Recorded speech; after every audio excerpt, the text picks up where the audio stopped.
हमने सीक्वेंस वाला चैप्टर शुरू किया था। हम सीक्वेंस की डेफिनेशन कर चुके थे, सीक्वेंस को कैसे लिखते हैं, सीक्वेंस की टाइप्स डिस्क्राइब कर चुके थे, method to describe a sequence. अब हम करेंगे रेंज ऑफ अ सीक्वेंस, कि सीक्वेंस की रेंज क्या होती है।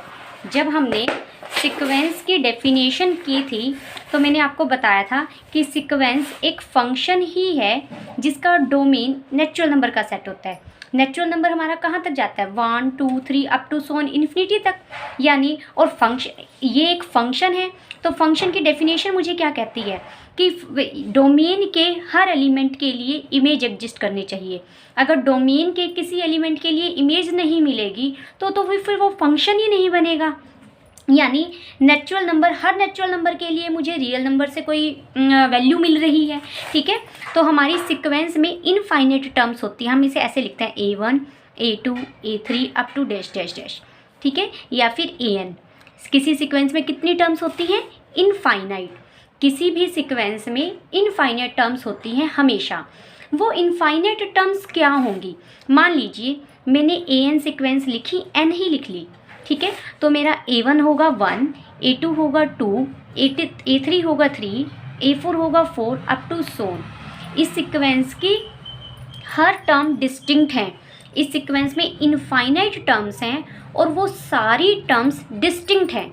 लेकिन अगर मैं AN को ये ले लूँ कि -1⁻n, ठीक है, तो A1 क्या होगा मेरा -1, A2 क्या होगा 1, A3 क्या होगा -1, A4 क्या होगा 1, A5 क्या होगा -1, A6 क्या होगा 1, ठीक है।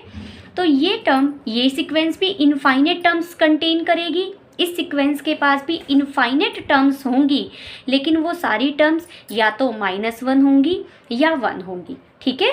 तो हमारा रेंज सेट क्या होता है, range set of a sequence, किसी भी सीक्वेंस की डिस्टिंक्ट टर्म्स का सेट, किसी भी सीक्वेंस की डिस्टिंक्ट टर्म्स का सेट। अगर मैं इसकी बात करूं, इस सीक्वेंस की बात करूं, तो इसका रेंज सेट को अगर मैं S से डिनोट करूं तो रेंज सेट क्या होगा, 1, 2, 3 अप टू सोन। सेट है, सेट को हम ऐसे ही लिखते हैं, ठीक है। लेकिन इस सीक्वेंस का अगर मैं रेंज सेट लिखना चाहूँ S, तो क्या होगा, -1 1, ठीक है। यानी रेंज सेट क्या है, किसी सीक्वेंस की डिस्टिंक्ट टर्म्स की कलेक्शन, ठीक है। एक ऐसा सेट जिसमें सीक्वेंस की डिस्टिंक्ट टर्म्स को रखा जाता है। The set of all distinct term of a sequence AN is called range of a sequence. Symbolically the set AN, N belongs to N, is called the range of the sequence. For example, we have the sequence AN -1⁻n. The range set of the sequence is -1 or 1. Here the sequence is described as AN is equal to -1 1. The terms of the sequence occurring at different position are treated as distinct terms, ठीक है ना। जो different position पर number आ रहे हैं उन्हें हम distinct terms बोलते हैं, even if they have the same value. अगर उनकी सेम वैल्यू भी है तो भी हम उन्हें डिस्टिंक्ट टर्म बोलेंगे।